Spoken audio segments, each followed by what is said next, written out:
Good day everyone, Complaining Gamer here. I would like to tell you the story of a game developer known as Two Tribes.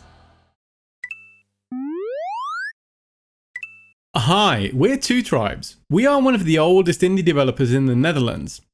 We've been in business since 2000 and are currently based in Amersfoort.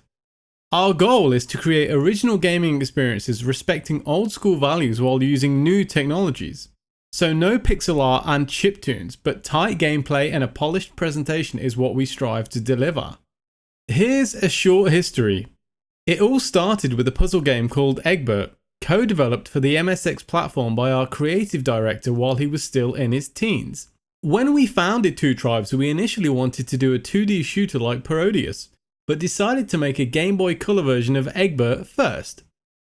It took much longer than expected and turned into Tokitori before it was published by Capcom in 2001. However, it wasn't until we recreated the game for WiiWare in 2008 and later iOS, Steam and PSN that the game really took off. In the meantime, we'd spent 2 years developing a physics puzzle adventure game called Three Tribes for Game Boy Advance, though it turned out to be impossible to find a publisher for such an ambitious concept. Thus, we became a work-for-hire developer, making ports and licensed games for other developers and publishers. For example, we made Worms Open Warfare 2 and Ice Age Dawn of the Dinosaurs. During this period, we learned a lot about game development, but ultimately it was the changing games landscape that finally got us to where we really wanted to be. The rise of online distribution platforms and gaming communities has now made it possible to self-publish to a global market. All by ourselves, we turned one of the mini-games in Rubik's World into Rush, and we brought great versions of games we admire by other developers to other platforms, including Edge and Swords and Soldiers. Recently, we've released Tokitori 2 Plus on Wii U and Steam, and we are now working on Rive for PC and consoles. That last sentence brings me to why this history segment is important. After the release of Rive, Two Tribes are done. It's going to be their final game. I've been lucky enough to spend some time with the wonderful game that Rive is, so as I tell the story, you can enjoy the backdrop of gameplay, which will culminate in my own personal review. Rive is our final game. This is it. After more than 15 years of hard work and gallons of blood, sweat and tears, we have decided that Rive will be Two Tribes' final game. This may come as a surprise for you, but we've actually been thinking about it for some time now. Rive and beyond. An elaborate explanation on why we won't be making any more games will follow below. But first, you should know that we are going to go out with a bang. It might be a cliche, but we've saved the best for last. Rive will be the best Two Tribes game ever. For the last 2 years, we have been working feverishly to finish Rive, the shooter platformer hybrid that we always wanted to make.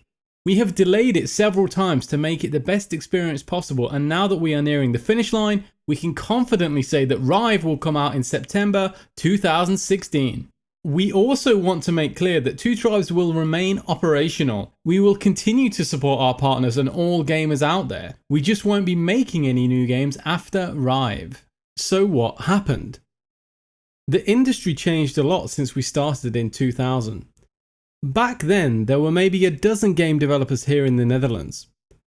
It was extremely difficult to enter the global games industry as you needed to have a track record and experience.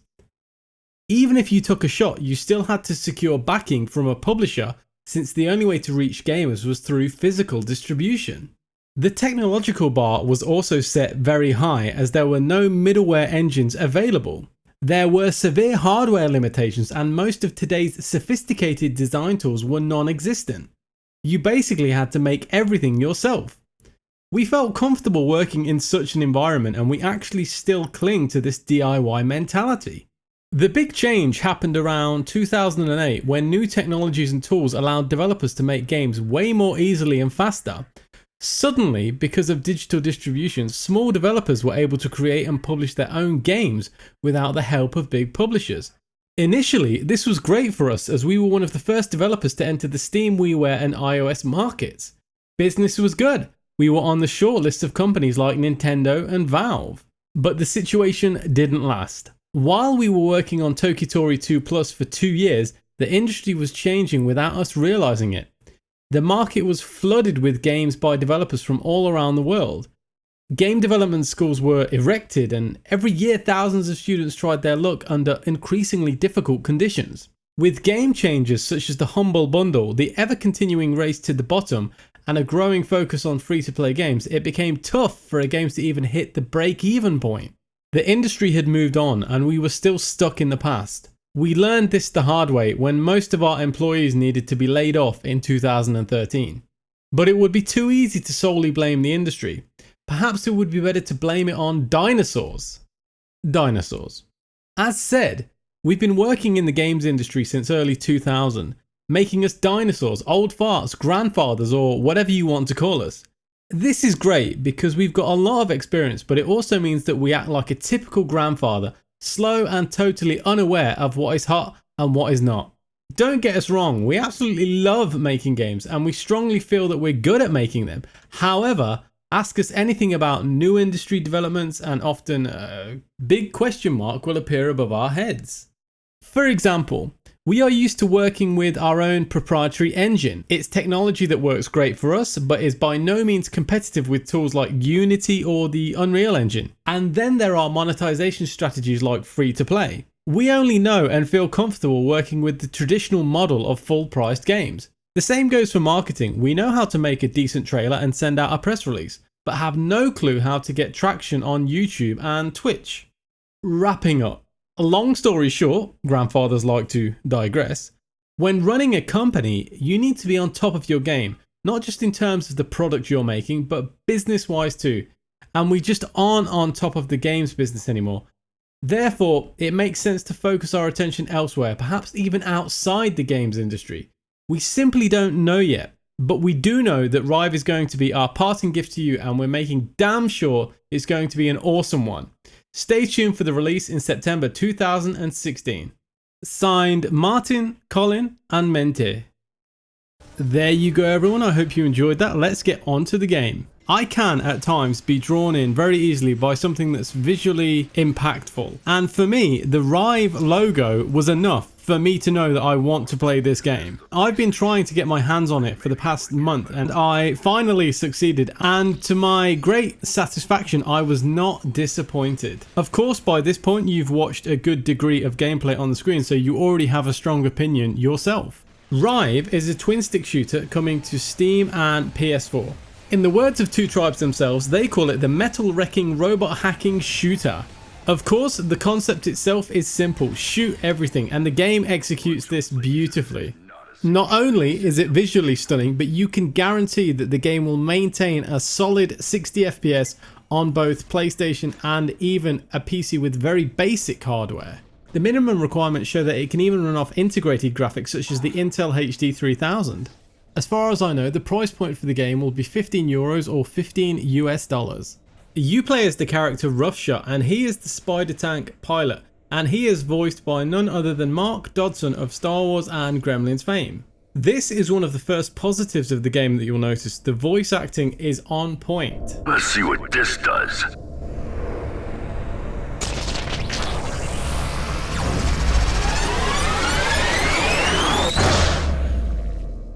Two Tribes have said that Rive started in 2005 as an on-rails time-traveling 3D shooter for Nintendo DS.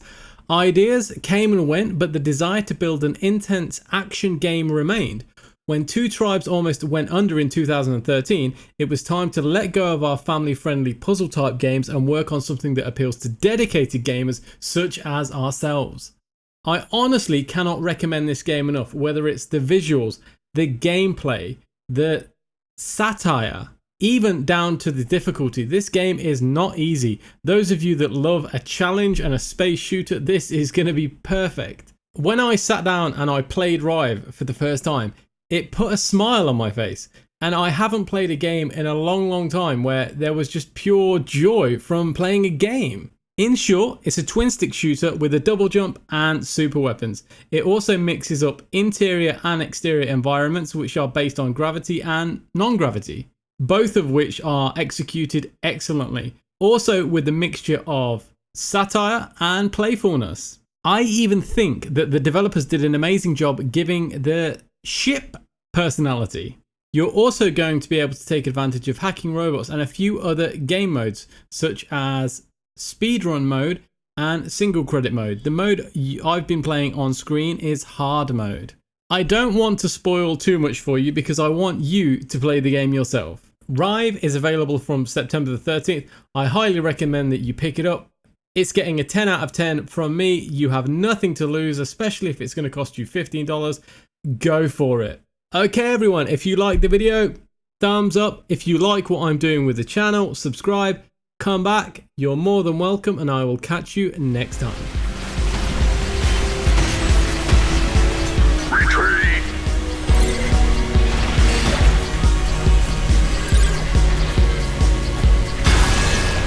Damn! We're in a tight spot.